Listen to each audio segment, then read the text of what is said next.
Graças a Deus, louvado seja o nome de Jesus. A nossa igreja, a comunidade brasileira da nossa igreja, ela existe há 4 anos, meus irmãos. E desde a sua primeira reunião, e à medida em que as reuniões se sucediam nas casas dos irmãos, nós cantávamos uma canção, e essa canção foi ficando conhecida como uma espécie de marca da nossa igreja. E essa canção dizia assim: ao único que é digno de receber a honra, a glória e o poder, ao único. É uma canção que fala sobre Jesus, porque Ele é o único digno. A Bíblia nos ensina a dar a Jesus toda a honra, toda a glória, todo o louvor e toda a adoração. E o culto é, em essência, uma reunião para que a honra seja dada a Jesus. Nós saímos da nossa casa e nos dirigimos até o templo para ouvir a palavra, para cantar canções de adoração. O foco é a pessoa do nosso Deus. Ele é digno, Ele é maravilhoso, Ele é poderoso, Ele é supridor, Ele cura, Ele salva, Ele protege, Ele liberta, Ele livra. Quem aqui já experimentou o livramento de Deus? Levante sua mão. Deus livra, meus irmãos. Quem já teve situação de cura na vida, na família, gente perto? Levante a mão. Deus cura. Quem já se sentiu assim protegido por Deus? Todas as proteções falharam, mas Deus não falhou, Ele protegeu. Isso é verdade, isso não é história, não é conversa religiosa, faz parte da nossa experiência. Então o cântico diz: ao único que é digno, né? Só Ele é digno de toda honra, toda glória, todo louvor e toda adoração. Nós estamos estudando a carta aos Hebreus, e o foco da carta aos Hebreus é esse: Jesus está acima de tudo. Jesus é o maior do que todos. Jesus é verdadeiramente o Deus vivo. Ele é digno de toda honra, de todo louvor e de toda adoração. E hoje nós chegamos no capítulo 11 da carta aos Hebreus. E se você pode ler comigo, eu quero ler os 7 primeiros versículos de Hebreus capítulo 11. Nós temos esse texto aí projetado. Tem uma floresta aqui atrás de mim hoje. A gente não consegue ler, mas vocês conseguem ver bem, não conseguem? Então vamos lá, eu vou começar. A parte que eu parar, você continua, porque eu não estou enxergando daqui, tá certo? Vamos juntos? Ora, a fé daquilo que esperamos, pois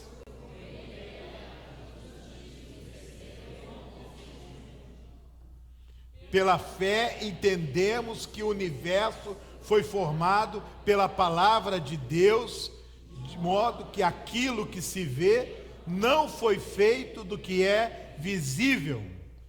Pela fé, Abel ofereceu a Deus um sacrifício superior ao de Caim. Pela fé, como justo, quando, embora pela fé, Enoque foi arrebatado, de modo que não experimentou a morte, e já não foi encontrado, porque Deus o havia arrebatado. Pois antes de ser arrebatado, recebeu testemunho de que tinha agradado a Deus. Sem fé é impossível agradar a Deus, pois quem dele se aproxima precisa crer.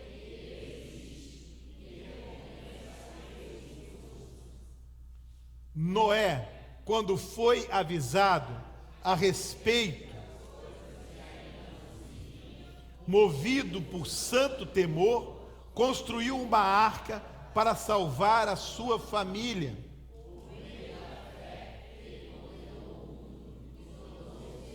Da justiça que é segundo a fé. É o início desse capítulo 11, que é bem conhecido como Galeria dos Heróis da Fé. E nesse ponto da carta aos Hebreus, o autor está preocupado em dar testemunhos da fé.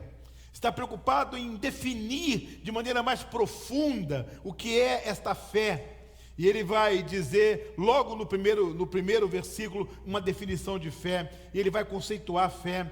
E ele vai usar duas palavras. Ele vai dizer: a fé é o firme fundamento, ou a certeza das coisas que se esperam, e a prova das coisas que não podem ser vistas. Certeza e prova. Duas palavras fortes, conectadas à fé, não é isso? A relação é a seguinte, meus irmãos: a fé está para as coisas espirituais como comprovação.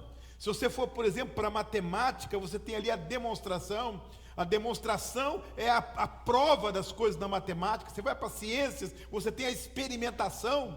A ciência trabalha com experiência, com experimentos. Você vai para a história, você tem a crítica. E para os assuntos da religião, os assuntos espirituais, você tem a fé. É a fé que é a base, que é o fundamento, a fé que é o alicerce da nossa vida. Então, o capítulo 11 da carta aos Hebreus pode muito bem ser intitulado como o capítulo que nos ensina a viver pela fé, a ter fé em Deus, a depositar a nossa fé na pessoa de Jesus Cristo, a abrir o coração e deixar Jesus Cristo reinar na nossa vida, a confiar nele, a viver para ele, por ele, a anunciar o seu nome, a pregar o seu evangelho, a fazer parte da sua família, a crer no nome dele acima de todo nome. A fé nos fundamenta para a nossa vida cristã, para o nosso dia a dia do qual o Senhor Jesus quer participar. Eu quero dar essa notícia para você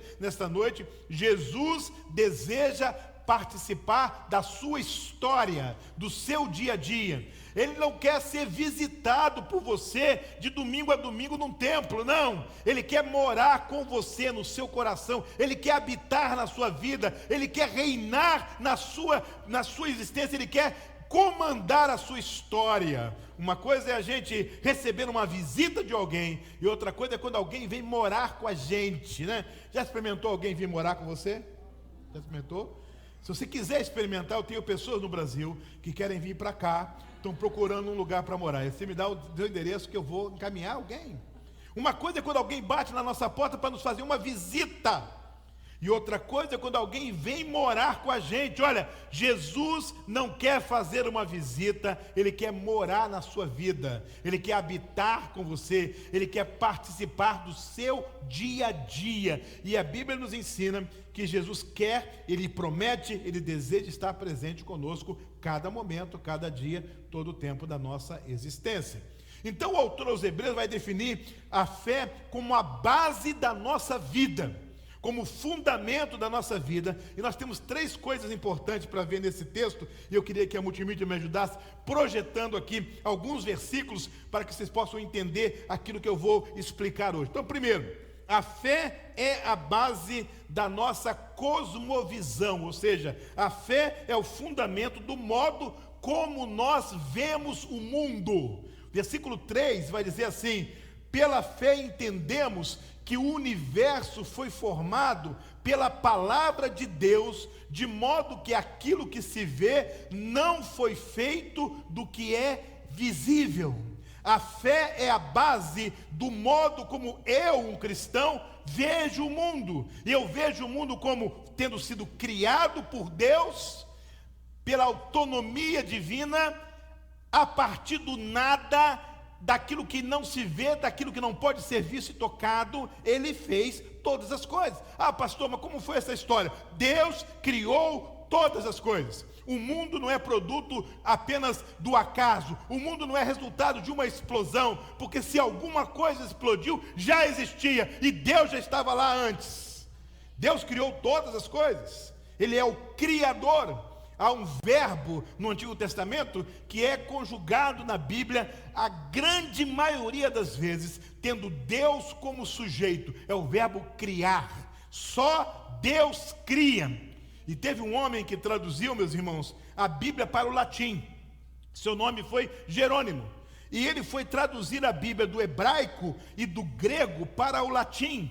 E quando ele foi traduzir o texto da palavra de Deus lá em Gênesis, que diz: no princípio criou Deus o céu e a terra, Gênesis capítulo 1, versículo 1, ele escolheu a expressão ex nihilo, no latim, que significa criou do nada.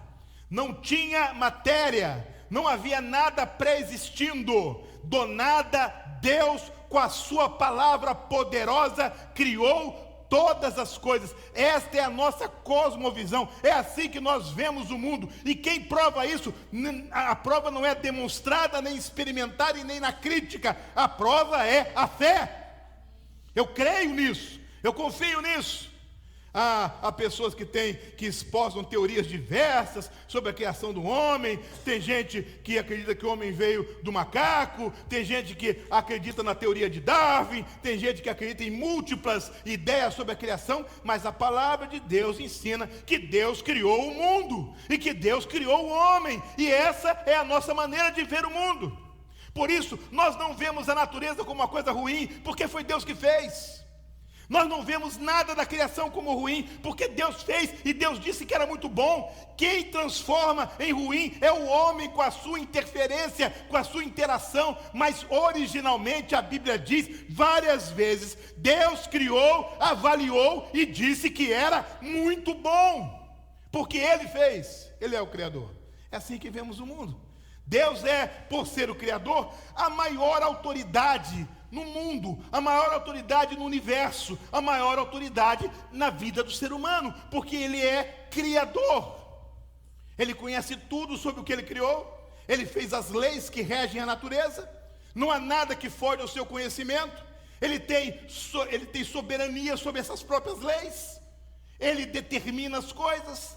A Bíblia, nela encontramos relatos de Deus interferindo na própria lei que Ele criou, porque Ele é soberano, Ele é Criador. Então a fé é a base da nossa cosmovisão. A fé é o fundamento, é aquilo que alicerça a nossa maneira cristã de ver o mundo. O mundo não é produto do acaso, é obra de Deus. A Bíblia ensina lá no Salmo 8, en passant, lembrando o texto que foi lido por aquele homem que pisou na lua pela primeira vez. Está lá: quando vejo os teus céus, obra dos teus dedos, que é o homem mortal, para que te lembres deles. Quando ele contemplou todo aquilo, naquela perspectiva lá que ele estava, que coisa maravilhosa o firmamento. E você olha os mares, você olha os rios, você olha as florestas, você olha os animais, e você vê tudo que Deus fez, a criatividade, a diversidade, a harmonia, como tudo funciona. Deus está presente, os dedos dele, as digitais dele estão em todas as coisas. Você sabia que não há duas pessoas no mundo com a mesma impressão digital? Você sabia que não há duas pessoas no mundo com o mesmo código da íris do olho? Porque Deus fez cada um de nós. Deus fez a mim, Deus fez a você. E olha que coisa interessante: Deus fez você e fez a sua esposa, e até a sua sogra Deus fez também. Ele fez todo mundo. E a sua esposa de um lugar, você de outro lugar, e daqui a pouquinho vocês se conhecem. Meus irmãos, é um milagre de Deus. É um milagre de Deus. E é Deus fazendo o tempo todo. É Deus usando as leis que Ele criou, a natureza que Ele criou, a inteligência com a qual Ele dotou o homem. É Deus usando tudo aquilo que nasce nele, colocado na criatura que Ele fez, para que essa criatura se desenvolva a sociedade e desenvolva o ecossistema. A Bíblia diz que Deus plantou um jardim e colocou o homem lá e falou assim: agora vocês cultivem aí, e vocês cuidem desse jardim. Ele fez o jardim acontecer do nada. E Ele disse: agora o seu papel é cultivar isso, é usufruir de tudo isso. Essa é a nossa maneira de ver o mundo. O mundo é obra de Deus. Ninguém pode requerer, ninguém pode arguir-se de proprietário do mundo. Ninguém pode requerer a propriedade do universo. O universo tem dono, e o seu dono é o nosso Deus Criador. E sabe o que a Bíblia fala? A Bíblia fala categoricamente, ela ensina que sem Jesus, presta atenção nisso, Evangelista João, capítulo 1, sem Jesus, nada do que foi feito se fez. Ele estava presente lá na criação. Sabe, ele estava presente em tudo. Jesus nunca deixou de estar presente. Jesus sempre esteve presente, Jesus está presente e Jesus sempre estará presente. É por isso que quando você vai lá para o capítulo 13 de Hebreus, versículo 8, você lê: Jesus Cristo é o mesmo hoje, ontem, hoje e eternamente. Ele está sempre presente. Então Jesus é a base da nossa cosmovisão cristã. Segundo, Jesus é também, a fé em Jesus é também a base da nossa relação com Deus. É Jesus que fundamenta a nossa relação com Deus, e eu preciso que você preste bem atenção nisso. É um trecho maior, do versículo 4 até o versículo 7. O versículo 6 é o resumo de tudo. Sem fé, como é que diz lá? É impossível agradar a Deus. Vamos dizer juntos? Sem fé é impossível agradar a Deus. Agora, ele vai mostrar que a base do meu relacionamento com Deus é a fé. Ele vai convocar o testemunho de 3 pessoas que viveram nos tempos antigos. Ele vai chamar o testemunho de Abel, o testemunho de Enoque e o testemunho de Noé, para começar o seu relato sobre a fé. Ele vai dizer assim: olha, a fé, ela fundamenta o modo como eu me relaciono com Deus. Ele chama primeiro Abel para dizer assim: olha, eu me relaciono com Deus, eu tenho que avaliar o que eu ofereço a Deus, o que eu dou para Deus. Você sabe a história de Abel, que está lá em Gênesis capítulo 4? Ele ofereceu um sacrifício, ele trouxe uma oferta, ele trouxe algo e ofereceu para Deus. E Caim também trouxe algo e ofereceu para Deus. E o texto lá do Gênesis vai dizer, Hebreus vai resumir, que Deus percebeu mais excelência, mais qualidade, mais dedicação naquilo que Abel ofereceu. Então, o meu relacionamento com Deus passa pela avaliação do que eu ofereço para Deus. Tem gente dando o resto para Deus, o resto do seu tempo, o resto da sua vida, o tempo que sobra. E há gente que fala assim: pastor, se eu não tiver mais nada para fazer, eu vou à igreja. Se eu não tiver mais nada para fazer, eu vou atender o seu convite. Deus está depois do último, é o resto, é o que sobra.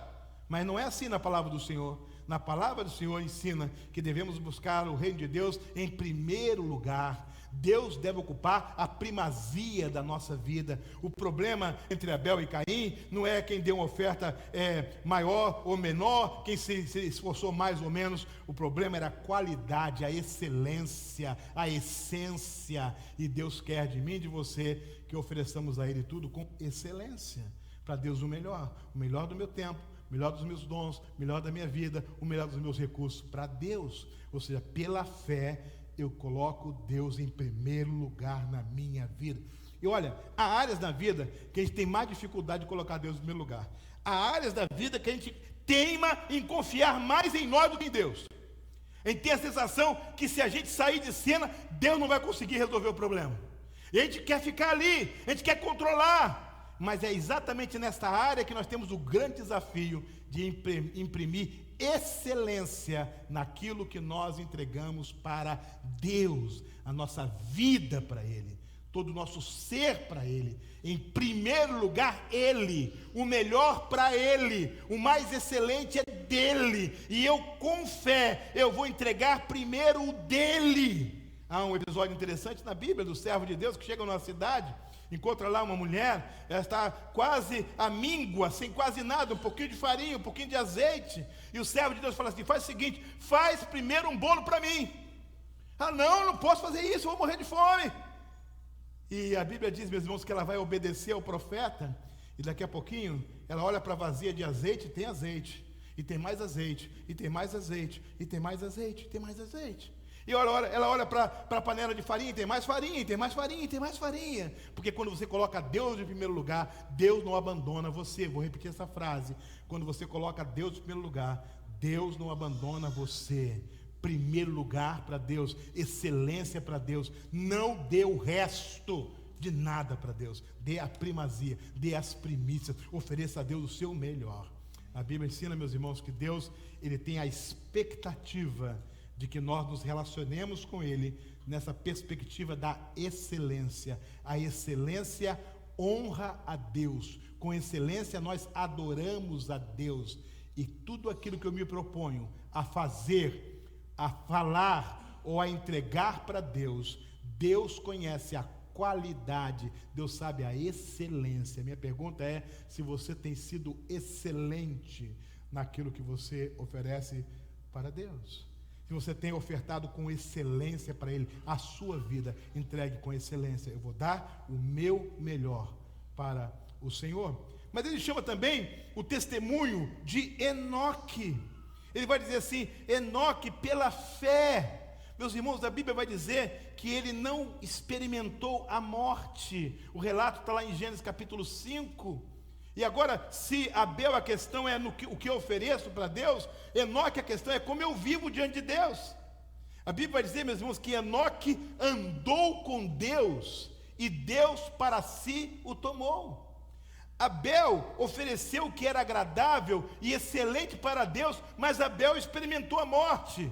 Enoque, não, ele andou com Deus, ele viveu com Deus, e Deus o entendeu que seria melhor que ele não experimentasse a morte. Juntamente com Elias, as duas pessoas no relato bíblico que não experimentaram a morte, porque Deus, na sua autonomia, na sua soberania, preferiu guindá-lo à sua presença, porque ele andou com Deus. Como eu estou vivendo? A questão de Abel é o que eu estou entregando, e a questão de Enoque é com quem eu estou andando. Eu não posso andar com Deus domingo e com os inimigos de Deus a semana inteira. Eu não posso cantar e adorar e louvar a Deus domingo e entronizar Satanás durante a semana. A questão é com quem eu estou andando dia a dia, cada dia da minha vida. E a Bíblia resume a biografia de Enoque assim: e andou Enoque com Deus, e Deus para si o tomou, e não foi mais visto, porque agora estava com Deus. Ele agradou Deus, andou com Deus. Sabe, a relação com Deus não é aquela relação de desencargo de consciência. Eu faço tanta coisa errada, eu sigo o conselho de tanta gente que não presta, aí de vez em quando eu tenho que ir na igreja para dar uma satisfação para Deus. Essa religiosidade não funciona em lugar nenhum. Deus é Deus do dia a dia. A Bíblia é o livro do dia a dia. Jesus é o nosso Senhor dia a dia. Aí Jesus fala: aquele que quer vir após mim, tome cada dia a sua cruz. Ele diz: basta cada dia o seu mal. Ele ora: Pai, o pão nosso de cada dia. O maná no deserto foi dado cada dia. A vida cristã, queridos, é cada dia, segunda, terça, quarta, quinta, sexta, sábado, domingo, cada dia com Deus. Se você acorda é por causa de Deus, se você dorme é por causa de Deus, se você se alimenta é por causa de Deus, se você trabalha é por causa de Deus, porque Deus está com você dia a dia. Ele não falha, ele não falta. Deus trabalha. Jesus disse: o meu Pai trabalha e eu trabalho também. Deus não tem folga, Deus não tem day off. Cada dia Ele está presente na nossa vida. O salmista vai dizer: Deus é o nosso socorro presente na hora da angústia. Sabe por que Ele é presente na hora da angústia? Porque Ele está ali a cada dia. Ele está com você a cada dia. Eu me lembro quando a Sarinha era um bebezinho e a Poliana estava muito cansada no hospital. Ela falava assim: Lécio, fique acordado e fique olhando para a Sarinha, que eu tenho que dormir um pouquinho, estou cansada. E eu orava: Senhor, que o sono dela seja rápido. Mas de vez em quando eu cochilava, e quando eu cochilava, eu ficava assustado e olhava para a Sarinha, porque eu não podia tirar os olhos. Está tudo bem com ela, está tudo bem com ela. Sabe, meus irmãos, a Bíblia diz que Deus não cochila, Deus não dorme 24 horas por dia, aleluia. Os olhos dele estão em cima de nós 24 horas por dia. É por isso que na hora da angústia Ele está presente, porque Ele está presente 24 horas por dia. Ele não dorme nem um minuto, é cada dia.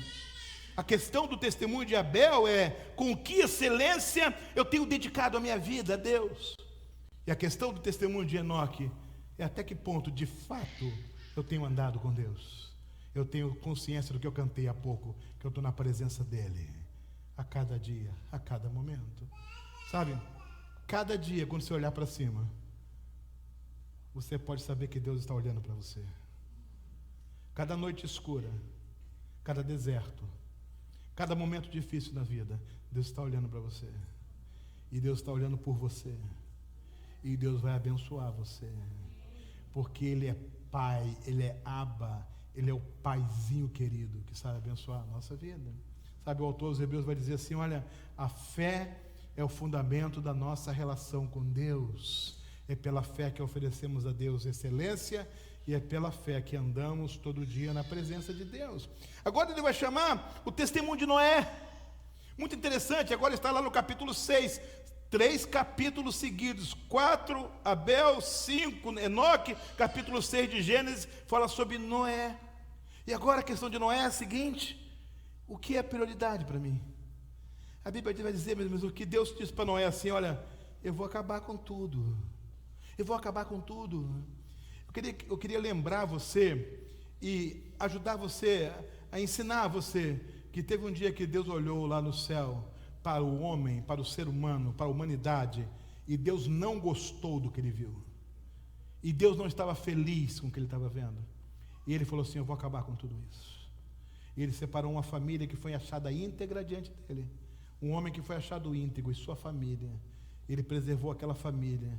Ele disse, eu vou mandar chuva, e eu vou mandar tanta chuva, que nada que tem vida vai ficar em pé. Eu vou acabar com tudo que tem vida. Mas eu vou preservar você e a sua família, não é? E eu quero que você coloque os animais, um casal de cada animal nessa arca. Eu vou preservar e vou começar tudo de novo. Agora, meus irmãos, muito interessante. Entre o dia que Deus anunciou isso e o dia que todos entraram na arca, houve um tempo de construção da arca. E o autor dos Hebreus vai usar a frase, uma das frases mais lindas que eu já li na Bíblia, que eu acho que todo marido precisa ler, escrever, colocar no espelho e na agenda. Vai dizer lá que ele construiu uma arca para salvar a sua família. Eu queria que você prestasse atenção nisso. Ele não construiu uma arca para salvar a pele dele. Ele não construiu uma arca para salvar os animais que estavam ali apenas. Ele tinha plena percepção de que aquela arca significava a salvação da família dele. E ele, com fé, sem cair uma gota de água sobre a terra, ele construiu aquela arca. Ele colocou tábua sobre tábua. Ele fixou prego em cada lugar. E cada martelada que ele dava, cada tábua que ele aplainava, cada pedaço daquela arca, ele pensava assim, estou preservando, abençoando e salvando a minha família. O autor dos Hebreus vai chamar o testemunho de Noé para dizer assim, o que é prioridade na sua vida. Sabe o que é prioridade na nossa vida? A nossa relação com Deus e a nossa família.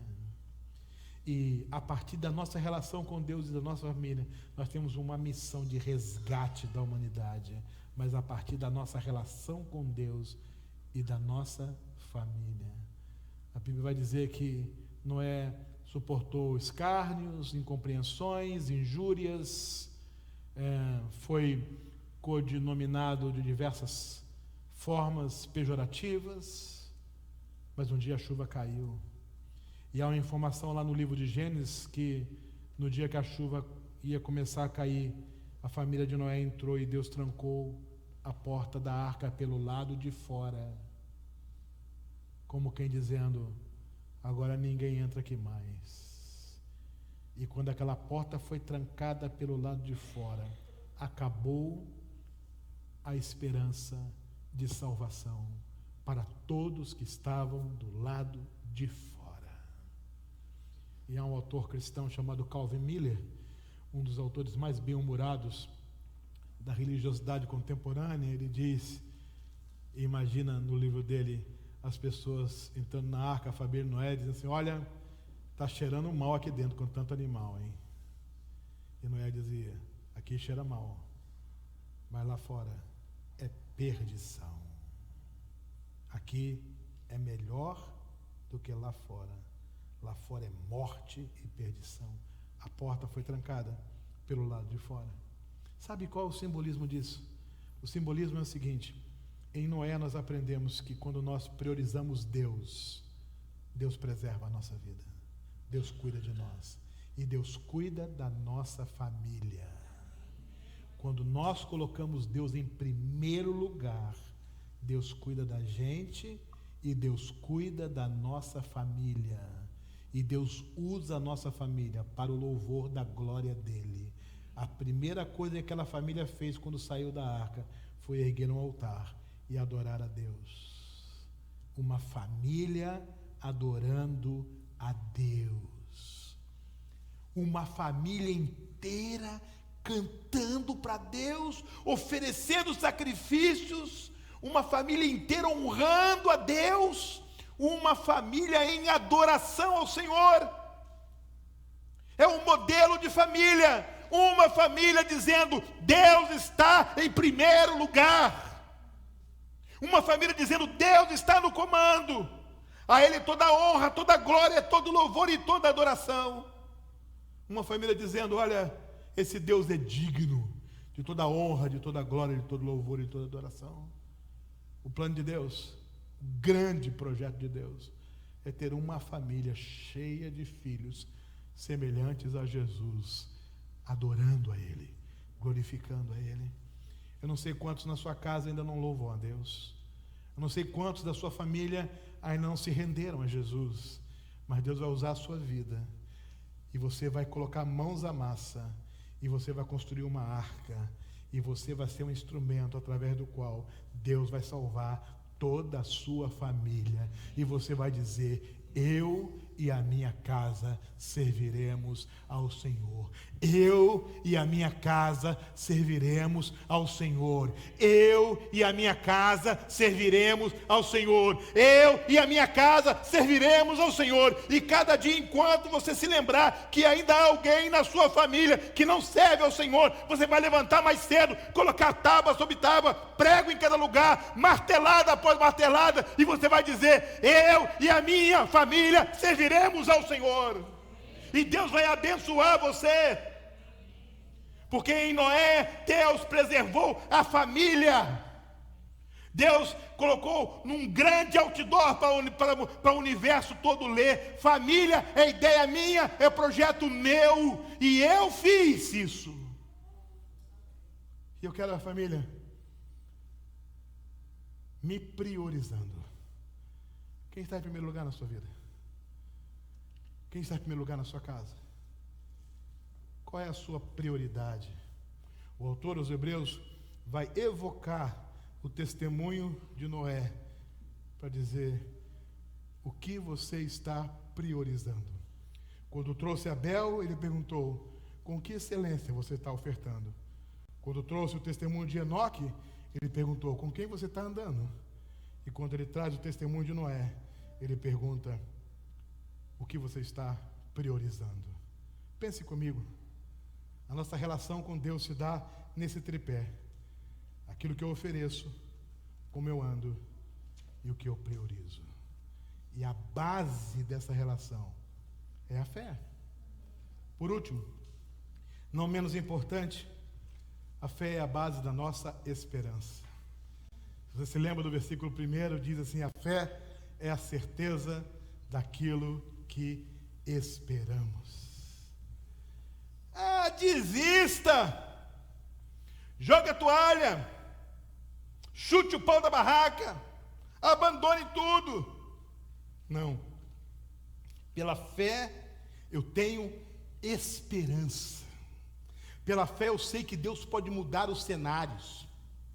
Pela fé eu sei que Deus pode agir, Ele pode fazer algo maravilhoso.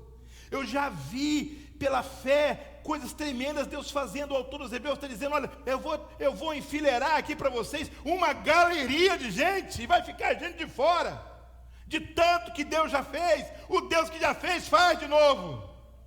Faz de novo. O Deus que abriu o mar vermelho, abre de novo. O Deus que entregou Golias nas mãos de Davi, entrega os gigantes nas suas mãos também. é o mesmo Deus. Então a fé é a base da minha esperança. Eu não passei nessa prova, mas eu vou passar na próxima. Eu não consegui um emprego, mas eu vou conseguir outra. Eu não fui bem nesse negócio, mas o próximo vai ser uma bênção. Eu não acertei dessa vez, mas na próxima eu vou acertar. Eu fui infeliz hoje, mas amanhã eu vou ser feliz. Eu não consegui agora, mas depois eu vou conseguir. E por que você está tão confiante? Por causa da fé. A fé alimenta a minha esperança. O autor vai dizer: a fé é a certeza daquilo que nós esperamos. Então são 3 coisas básicas para o nosso coração nesta noite. Primeiro, a fé é a base da maneira como eu vejo o mundo. Segundo, a fé é a base da minha relação com Deus, a partir do que eu ofereço a Ele, a partir de como eu ando com Ele e a partir do que eu priorizo diante dEle. E a fé é a base da minha esperança. Uma das imagens que a Bíblia usa para falar de fé é a imagem do espelho. O apóstolo Paulo diz assim: agora vemos como um espelho embaçado pela fé. A fé é como um espelho que aproxima o que está distante de nós. É como o telescópio que num jogo de espelhos traz um astro que está longínquo até a nossa visibilidade. A fé possibilita a antecipação, a visualização de coisas que estão lá na frente. Aquele homem que tem fé, aquela mulher que tem fé, já vê os seus filhos formados, casados, seus netos, os problemas resolvidos, sua fé aumentando, sua fidelidade se robustecendo, não porque é presunçoso, mas porque a fé provoca uma visualização antecipada do que está lá longe. Eu vejo pela fé. Alguém disse que a fé acredita no inacreditável, a fé enxerga o invisível e a fé realiza o impossível. Por isso o autor aos Hebreus vai dizer: sem fé é impossível agradar a Deus, porque a fé é a base do modo como vemos o mundo. A fé é a base do nosso relacionamento com Deus, e a fé é a base da nossa esperança. Eu acho que eu posso arriscar a pergunta que está no seu coração: pastor, será que há esperança para mim? Será que uma pessoa como eu, com a minha história de vida, com o meu passado, com as coisas que eu já experimentei, será que há esperança para mim? Querido, quando Jesus Cristo morreu naquela cruz, naquele momento quando Ele estava entregando a sua própria vida na cruz, o mundo inteiro estava recebendo a seguinte notícia: há esperança para qualquer pessoa, para todas as pessoas, desde que você esteja aberto a mudar a maneira como você vê o mundo e a mudar a maneira como você se relaciona com Deus. Agora eu vou me relacionar com Ele na base da excelência. Agora eu vou andar com Ele dia a dia. E agora eu vou priorizá-lo na minha vida. Para aqueles que aceitam mudar a sua cosmovisão e que se abrem para uma relação verdadeira com Deus, para essas pessoas há esperança. E a esperança verdadeira em Cristo. Eu queria que você baixasse sua cabeça, que você fechasse os seus olhos.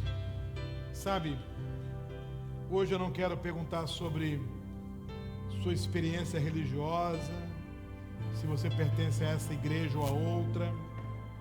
Hoje eu quero perguntar se você consegue enxergar na base da sua vida esta fé verdadeira, forte e profunda. Pastor, o modo como eu estou vendo o mundo e a história precisa mudar. Pastor, o modo como eu estou me relacionando com Deus precisa mudar. Eu preciso ter fé para injetar excelência. Preciso ter fé para andar com Ele dia a dia, cada instante. Eu preciso ter fé para colocar Deus em primeiro lugar na minha vida. Então hoje eu quero fazer uma pergunta para você. Você pode colocar a sua mão aqui no seu coração? Responda para você mesmo assim: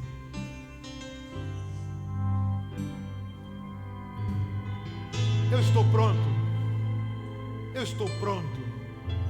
para olhar o mundo como criação de Deus, olhar para esse Deus poderoso Criador.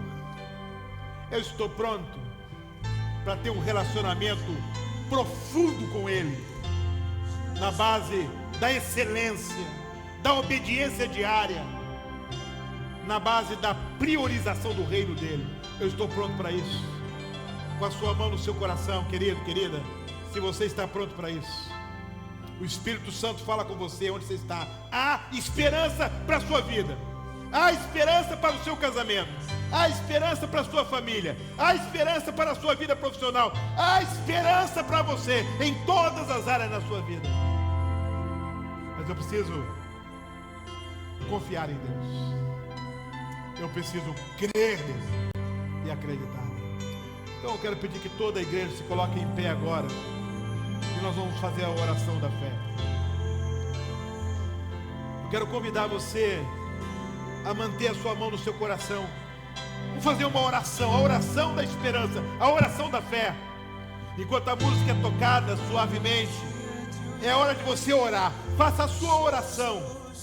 Diga: Senhor, eis-me aqui, eu quero me entregar para Ti, eu quero Te dar o meu tudo, eu quero Te dar cada parte do meu mundo, cada pequeno pedaço da minha história. Eu quero me relacionar contigo, Pai, a partir da excelência e da verdade.